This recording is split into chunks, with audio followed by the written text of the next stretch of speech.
서로 하나님의 이름으로 사랑해 주시고 축복해 주십시오. 하나님이 당신을 사랑합니다. 저기 유아실에 있는 우리 어린이들, 하나님이 여러분들을 사랑하십니다.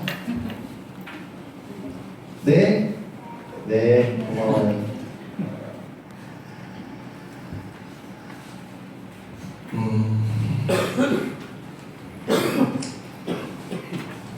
오늘 세 가지를 질문하면서 오늘 말씀 전하고 싶은데요.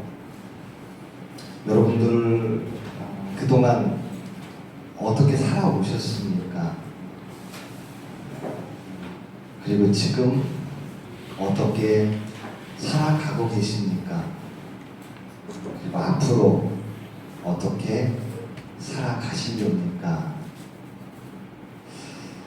제가 치유 상담을 공부하면서 저희 선생님이었던 그 정태기 목사님이 저희들에게 항상 했던 질문이 바로 이거였어요. 어떻게 살아왔습니까? 어떻게 살아가고 있습니까? 그리고 어떻게 살아가렵니까? 저도 목회하면서 신방하고 상담하고 하면서 제가 늘 질문하는 질문의 주제도 제 관심도 그겁니다. 어떻게 살아오셨어요? 어떻게 살아가고 계세요? 어떻게 살아가시렵니까? 이 삶에 대한 이 질문은 결국 우리가 지금 어떤 방향을 향해 가고 있느냐라고 하는 겁니다.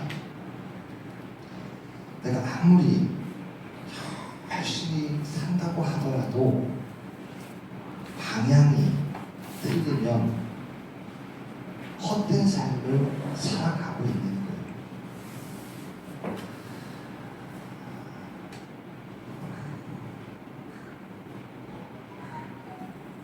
골프를 칠 때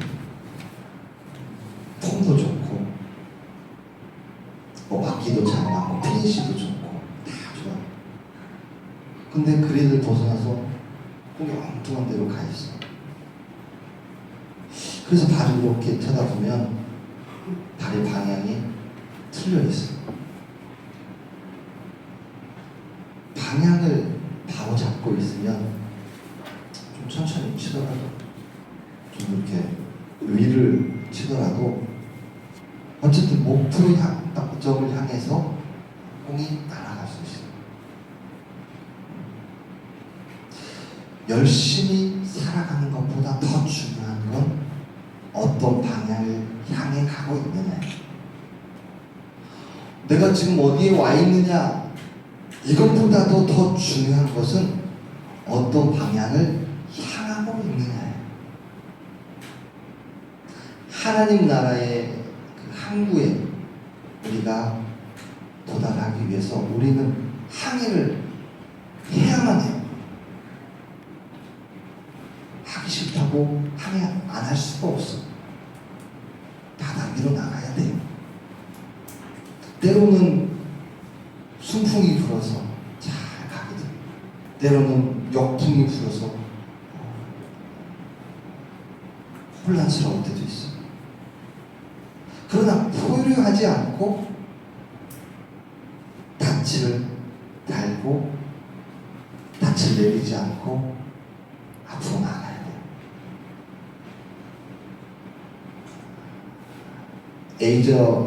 에이든 토저라고 하는 목사님이 쓰신 예수 방향으로 가라라고 하는 그 책이 있어요. 그 책이 우리에게 귀한 교훈들을 주는데, 우리는 돛을 올리고 하나님의 뜻을 향해 나가야 된다는 거예요. 그러면 바람이 어느 방향으로 불든지 하나님의 뜻을 향해 가면 우리는 그 바람을 막고 하나님 쪽으로 움직이게 되어지게 있다라고 하는 거예요. 내가 지금 어디에 있든지 상관없다.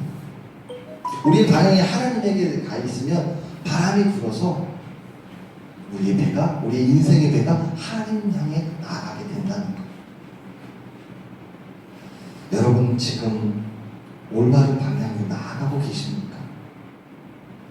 열심보다 중요한 게 방향이에요. 속도보다 중요한 게 방향이에요. 사울은 누구보다도 열심히 살았죠.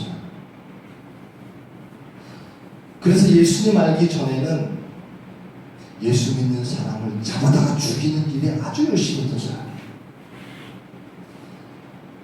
우리가 잘 아는 스데반이 순교할 때 바울이 그 스데반을 잡으러 갔어요. 그리고 스데반이 돌 맞아 죽는 그 모습을 그 발 아래에서 지켜봤어요. 방향이 틀렸던 거죠. 그런데 사도 바울이 예수님을 향해서 방향을 틀고 예수님에게 나아가니까 빌립보서 3장 7절 말씀이에요. 내게 유익하던 것을 내가 그리스도를 위하여 다 해로 여길 뿐더러 또한 모든 것을 해로 여김은 내 주 그리스도를 아는 지식이 가장 고상하기 때문이라고 이렇게 고백해요. 성경은 우리에게 방향을 주셔요.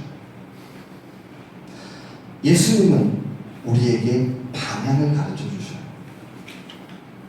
릭 웨런이라고 하는 목사님들 잘 아시죠?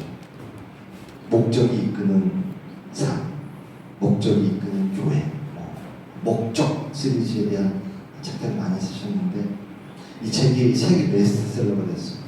아마 여기에서도 많은 분들이 읽으셨을 거라고 믿어요. 저도 릭 웨런 목사님 목적이 이끄는 이 삶이라고 하는 책을 40주 주제로 공부를 했던 그런 기억이 나요.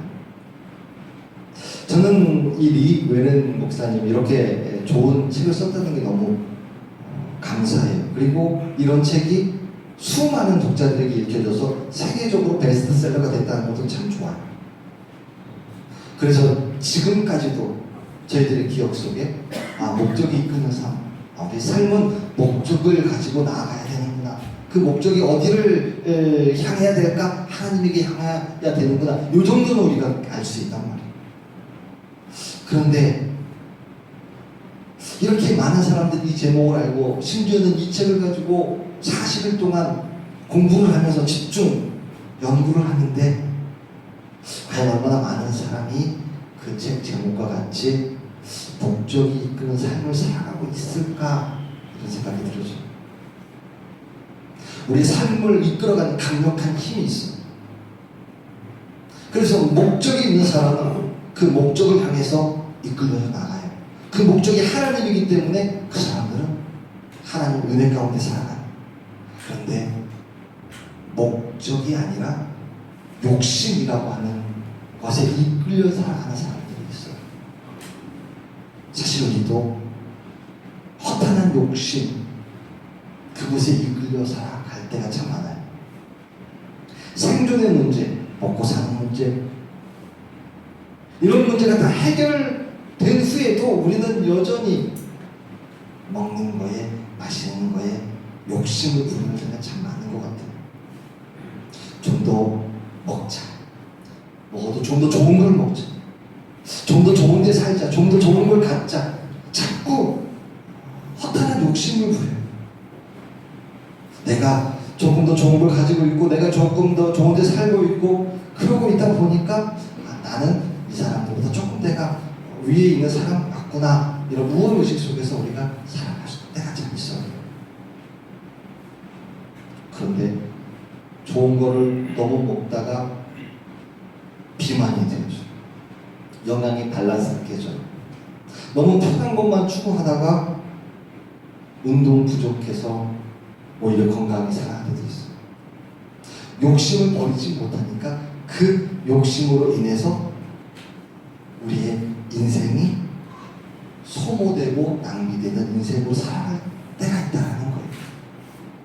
우리가 이런 이야기를 들으면서도 내가 그 긍정하고 수긍하지만 좀처럼 우리는 그 욕심이라고 하는 그 삶에서 벗어나지 못할 때가 참 많아요. 왜냐하면 이 욕심이라고 하는 이것은 너무 강력해서 우리 자아를 무너뜨리고 망가뜨릴 때가 많기 때문에 예수님은 니고데모에게 물과 성령으로 거듭나지 아니하고는 하나님의 나라에 들어갈 수 없다고 했어요. 거듭나지 아니하고 욕심을 버리지 아니하고 허황된 것을 버리지 아니하고는 하늘나라에 들어갈 수 없다는 거예요. 헤르만 헤스가 쓴 그 데미안이라고 하는 그 책을 보면 새는 알을 까고 나온다. 그렇죠. 새는 알을 까고 나온다. 새로운 세계를 창조하려고 하는 자는 다른 한 세계를 파괴해야만 한다라는 거예요. 새로운 세계를 창조하기 위해선 다른 세계를 파괴하는 것, 이것이 바로 거듭남이에요. 물과 성령으로 거듭남. 새로운 사람이 되기 위해서, 새로운 피조물이 되기 위해서 물과 성령으로 거듭나는 것. 내가 새로운 과거의 다른 세계를 파괴하고 나아오는 거예요. 그럴 때만이 새로운 삶을 보장받을 수 있는 거예요. 만약에 거듭남을 위해서 반드시 파괴해야 하는데 반드시 그걸 파괴하지 못할 때 그 근본에 들어가 있는 게 뭐냐면 욕심이 이끄는 삶 때문에 파괴하지 못하는, 자꾸 거기에 머물러 있는 거예요. 그러나 거듭남을 위해서 새로운 창조를 해야 할 때 그때는 우리 안에 목적이 이끄는 삶이 있기 때문에 새로운 창조를 이루어낼 수 있다는 거예요.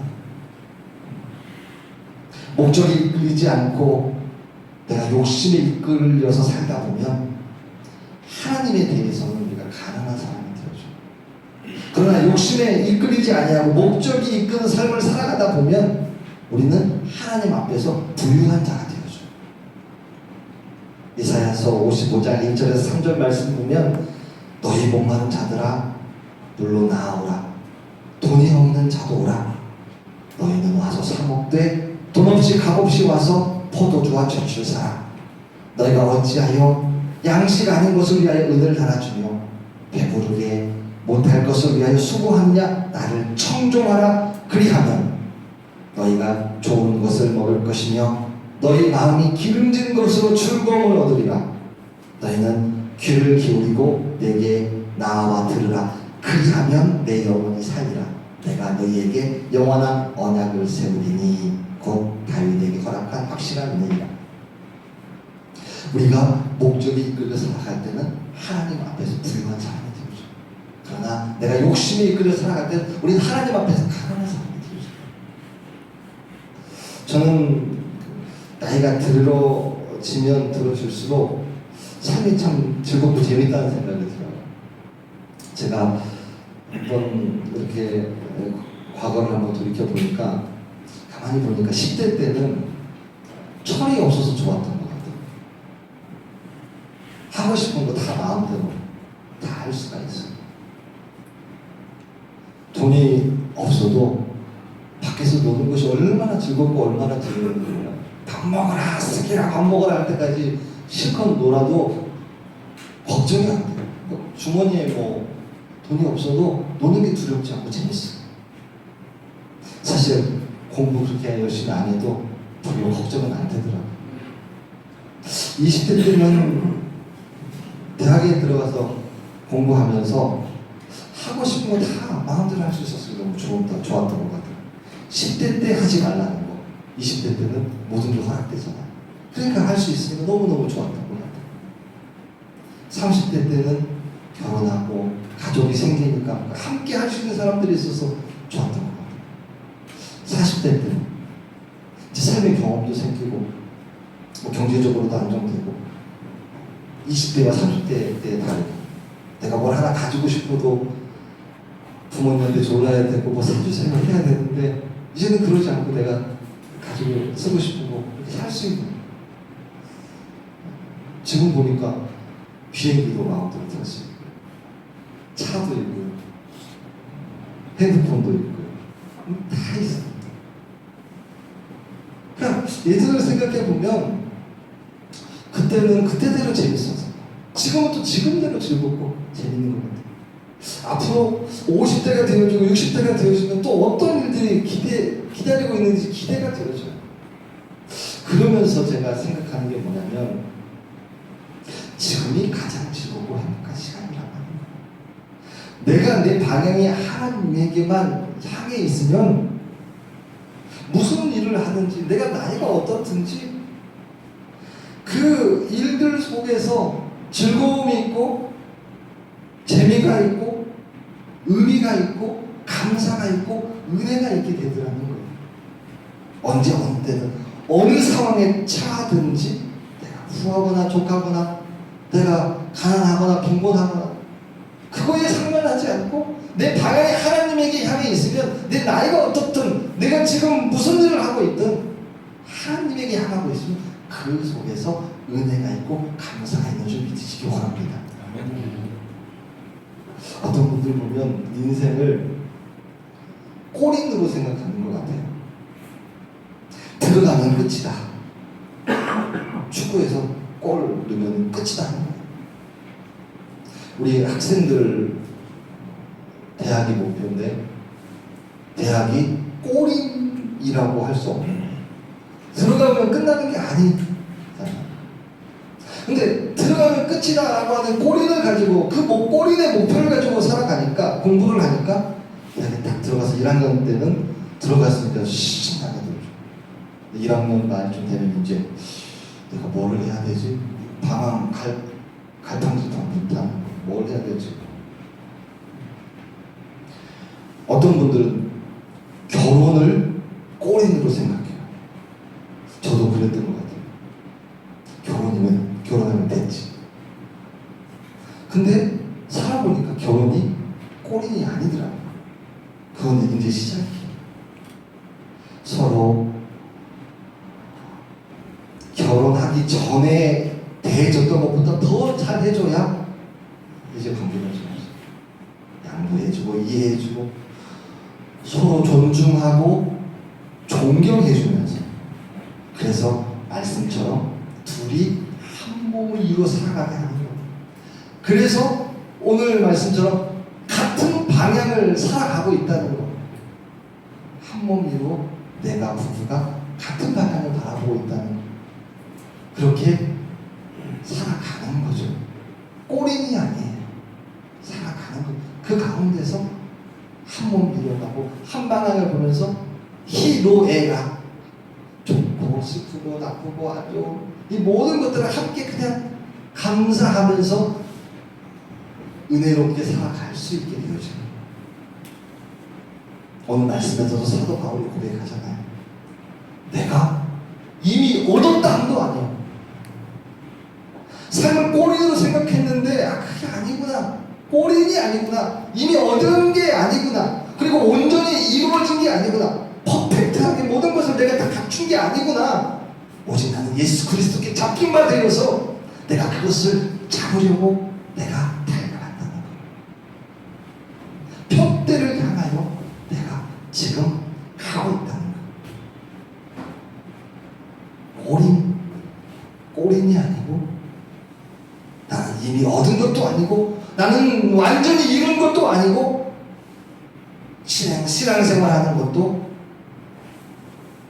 내가 천국에 들어가는 그것 때문에 그 꼬리를 위해서 살아가는 것이 아니고 나는 방향이라는 거, 하늘나라를 향해서 내가 가고 있다는 거.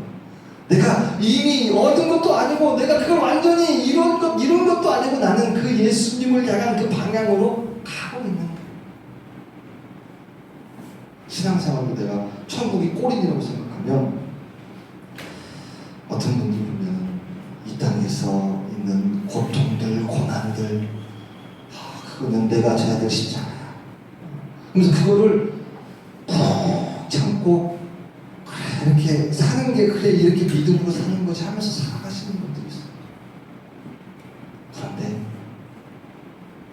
방향을 향해 가는 분들은 간다는 건 뭐냐면 꼬린이 아니고 천국이 꼬린이 아니고 천국을 향해 간다는 거죠. 내가 시련도 있어요. 누가 보기에 그거는 정말 힘든 일처럼 보여져요. 근데 나는 그것이 그렇게 힘든 게 아니에요. 오히려 여기서 감사하게 생겨요. 이게 하나님의 은혜구나를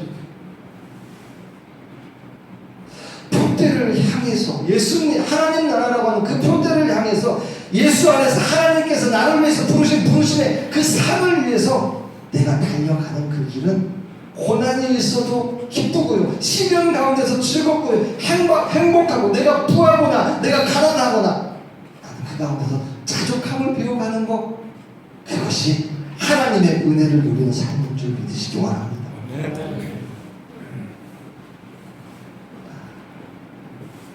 이 말은 과정도 즐거워야 돼요. 가정도 행복해야 돼요. 과정도 감사하고 은혜가 있어야 돼요. 그러면 결과도 즐겁고 행복함을 누린다는 거예요. 바울이 빌립보 2장에서 빌립보 교인들의 믿음을 위해서라면 자기의 몸을 번제로 하나님께 드릴지라도 그것이 감사하다고 했어요. 기쁘다라고 했어요. 이 사람들이 하나님 앞에 돌아올 수만 있다면 내가 내 몸을 번제로 드리더라도 나는 그것이 기쁨이 됩니다라고 고백하는 거예요. 내가 이방인들을 위해서 선교하고 내가 이방인들을 위해서 전도하면서 수천 킬로를 내가 돌아다니는데 그 돌아다니면서 내가 힘들고 고단해서 마치 내 몸을 하나님 앞에 번제로 드리는 그런 수고가 있다 하더라도 그 사람들이 하나님 앞에 돌아오기만 한다면 나는 그것이 기쁨이라는 거예요. 이게 범사에 감사한 거죠. 이게 항상 기뻐할 수 있었던 바울의 고백인 거죠. 여러분 어떻게 살아오셨습니까? 또 지금 어떻게 살아가고 계십니까? 그리고 마지막으로 어떻게 살아가려고 하십니까? 누가 여러분에게 앞으로 어떻게 사시겠어요? 라고 물어본다면 여러분은 어떻게 대답하시겠습니까? 저는 앞으로 어떻게 사시겠어요? 라고 질문할 때 저는 하나님의 뜻을 향해서 하나님의 방향을 향하고 저는 하루하루를 살아가겠습니다. 이렇게 자신 있게 대답할 수 있는 저와 여러분들 될 수 있기를 주님의 이름으로 축원합니다. 네. 좋으신 하나님, 저희들 하나님께 방향을 잡고 나아가기 원합니다. 내 욕심에 이끌려가는 삶이 아니라 하나님에 이끌려서 하나님의 목적이 되어져서 내 삶이 하나님을 향해서 하루하루 순항하는 그런 인생 되게 하여 주시옵소서. 주님, 저희도 늘 부족함을 고백합니다. 하나님, 저희들의 그릇된 잘못된 생각들 속에서 내가 뭘 이루어서 그것 때문에 이게 끝이야 라고 생각하는 그런 삶이 아니라 하나님의 편대를 향해서 한 걸음 한 걸음 나아갈 수 있는 그런 하나님의 귀한 성도들 되게 하여 주시옵소서. 그 마음들 주께서 붙들어 주시고 앞으로 내가 살아갈 때 하나님을 향해서 하나님의 뜻을 이루어가며 살아가는 하나님의 성도들 되기를 소원하며 사랑 많으신 예수님 이름으로 기도드렸사옵나이다. 아멘.